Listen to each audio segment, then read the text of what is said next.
Ultimately, you were being shady, you was being messy, like always. And it just didn't work out in your favor, period. What's going on, you guys? Welcome back to my channel. You're watching Lately Entertainment, and today we are going to talk about the latest episode of Real Housewives of Potomac, season 7, episode 7, which I think it was called Beef is Served, and that's the perfect way to even describe this episode. This episode had me just gagging, just screaming out loud. I mean, it was so much going on and so much to get into. We're not going to draw out this review and this recap. I have some notes so I can just, make sure that I cover everything that I was going to talk about. But, before we even get into the video, guys, if you like the recaps, like what I got going on the channel, make sure you subscribe, like, comment, hit that notification bell so you don't miss when we go live or when I upload. Now, let's get into the video. So like I said, I was watching this episode just getting my entire life, right? And the best way, I'm just going to kick it off talking about Mia. I like Mia. Mia is one of my favorites because she is so dramatic and everything is so das and dad. And, like she just be cracking me up. Do I think she's a liar at times? Yes. Do I think she's cuckoo at times? Yes. But like, I love it, But I'm not going to lie. This episode really had me looking at Mia kind of crazy and for a few reasons. The first thing is why she kept on coming for her friend Jacqueline, like being shady all episode. It started like when they was at the house, like, okay, she's asking for this, she's asking for that. And that's one thing for you to be calling her out about it and y'all having y'all little shady moments, but you go outside and you're talking to Giselle and Ashley about it. Like, that's supposed to be your sister, your friend, and whatever else y'all be doing with Mr. G Child. But that was kind of like shady to be throwing your friend up under the bus, like regardless if it's true or not. Did not like that. The second thing is when we see her talk on the phone with Peter and Peter drops that little tea like, no, I got beef with Wendy for whatever reason. You made it your business to get down to the bottom of it. Like, you knew that you wanted the tea from Peter about Wendy. And I know you don't really care for Wendy, so I know you was eating that up. And, when the dinner comes about, you not only go and, find Peter to say, okay, girl, what's tea with Wendy? You, once again, you eat it up. You throw a little shade about, all of the businesses and stuff that Wendy is trying to do. And you come back to deliver the news. So you were being shady. Let's just call it out. You were being shady, Mia. We all know it. You couldn't wait to spill Wendy's tea about her and Peter's dealings. Do I think that Wendy overreacted or was like being very defensive and was snapping and just doing the usual Wendy stuff? Yes. Did it warrant a drink being thrown in her face? Hell to the no. Hell to the no, it didn't warrant it. It was never given that. It was never given throw a drink in somebody's face. Like, you are her business. You're calling her out about the unfinished business that she got with Peter. She's saying, you know what? Like, I ain't got to check in. First of all, I don't have beef with men. She ate on that. And like that, I ain't got to check in with nobody. Like, girl, I don't know how you and your husband do, but like, I don't have to check in with no other man as it relates to this and that. And why you so worried about my business? And, I caught the little small digs Wendy was doing. I did catch the little small digs. But once again, Mia, you couldn't handle the shade. You couldn't handle the little digs and stuff like that or whatever. Then you just should have just retreated. You should have left then. You should have left the table then. Don't keep going back and forth and then that shit getting too hot and then you throw a drink. Why? Why throw a drink? Why? And then why keep coming back only to still like be up in the ante? Because now you got Wendy fired up. And one thing about it, when Wendy gets turned up, like it seemed like it's no turning her down. So like you kept coming back to the fight and Wendy kept on going. But then you want to kind of like play victim in the end.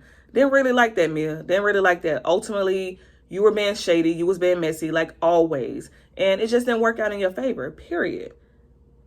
Now, I heard a lot of people online saying that Robin and Giselle's behavior at the table was disgusting because they was instigating, and they were. They was doing their usual 1-2 that they do together. Like, they was definitely catching on to a lot of stuff that was being said and asking all these questions. Giselle first started it with Karen and Charisse. Like, oh, but why? But why? But, that's my take with the whole Mia and Wendy thing. Let me look at my paper to see what's the next thing that I wanted to talk about. As it relates to the dinner, like, did y'all see Robin's reaction to everything? Like, I don't see what was the point of her recording. Girl, the cameras are rolling. What's the point of recording to my because I ain't got time for no he say, she say. but you was mainly trying to catch Wendy. You was loving and eating up the fact that Wendy looked crazy. Wendy was out of character. Wendy was being violent and the same stuff that they done accuse you of doing. So you was loving it. You was loving it. You was eating it up every time stuff spiked up or whatever. You was reaching for your phone. And like I told y'all, like at first, the first episode or two, I was just like, okay, Robin, my girl Robin is clocking in. But now I want Robin to clock out. I want Robin to clock out because you are just annoying. You are really doing the most, Robin. You are doing the most, girl. You are doing the most. Like, I get it. I know you don't like Wendy. I know it. But damn, it's just so obvious, like to the point to where when Wendy is getting into it with somebody, you feel the need to insert yourself because you be eating it up. Robin, not cute, not a good look. Now, as I stated before, as far as with Karen and Charisse, I don't know what Charisse is still really doing on the show. Every time they show Charisse be looking either tired, drunk, high, or something. Something not right. It's like she don't know that the cameras are rolling. So it's like, Charisse, wake up, girl. Like, we're filming. What the hell is you doing? Why are you sitting over there looking crazy? I don't like the fact that they was trying to really get down to the bottom of what's the tension and what's the issue between Karen and Charisse. Like, girl, it's been 5 years. Nobody cares. Nobody's worried about it. But y'all, she's the one that's trying to come back and trying to rekindle. Karen could care less. And I'm not mad at that. Like, girl, you had some stuff to say. You know what you did, or you know, like, we don't really fool with each other, and like, I'm okay. I'm fine. There's no issue. She wants to know the issue because she's trying to rekindle. Karen clearly has no interest in doing that. So that's why Karen is just like not bothered. I do feel like whatever Charisse did at the end of the day, like Karen was really hurt about it because you could just sense like the energy. She don't really care to get back close to that lady. She don't. And that's why she's not pressed to go have lunch or anything like that. So Charisse, I feel like you just need to hang that up, period. Next. So yeah, I'm kind of glad that Candace was not at the table. I do feel like Candace probably would have had Wendy's back in this whole episode. But yeah, I'm kind of glad that Candace wasn't there. But, you know, we know that stuff is going to go down once she comes because, you know, Candace ain't got a room, child, or damn, they don't have a bed. So, you know, that's going to be more drama too. Ashley was saying a lot of slick stuff on the side. I don't know if you guys caught that. She made a comment about really like Mia's weight because she was like, ooh, girl, you too big to be doing all this jumping around and hip hollering and hollering and stuff like that. Not cool, Ashley. And once everything was all said and done, like she was kind of looking at Wendy like, you know, I thought her and Wendy supposed to be cool, but she was looking a little side-eye at Wendy when Wendy called out Robin and Giselle for empathizing with Mia. Like Ashley was on the side like looking all crazy and stuff like that. So what's tea, Ashley? Whose side are you on? Are you still on Wendy's side or are you on the Green Eye Bandit side? And, you know, so that's what I got to say as far as Ashley. Now, it will be interesting to see how things are going to go going forward as far as like with the violence and things like that, because even though Mia did not physically put her hands on Wendy, you know, throwing a drink at somebody or in somebody's face, shit, that's damn near like it. And if nobody was okay with Monique doing it with Candace and everybody was up in arms, then yeah, I mean, just rightfully so, they should be that way with Mia. I do like Mia, but that was not okay. And I don't like the fact that they're trying to really make Karen pick a side. I do like the fact that Karen is sometimes able to see both sides of the situation. She told them straight up, you shouldn't have did this, and then you shouldn't have been saying that. Like, both of y'all are wrong. Like, this is ridiculous. Like, so why they always want Karen to be this way or that way? Like, girl, I'm not straddling no damn fence. I just see the right and the wrong of both sides, period. Like, I'm cool with everybody or whatever. And you know who she's not cool with, she be making it known. So I don't feel like Karen is playing both sides. So y'all don't do that. And I don't like that Mia is trying to like get upset at Karen. Like, girl, Karen called Wendy out too. And she's calling you out for what you did. So stop it, Mia. I don't feel like Mia should cut the trip short or nothing like that. But you do need to apologize for what you did. Whether you like Wendy or not, you need to apologize for what you did. And that's just period. So this episode, like I said, was just all over the place.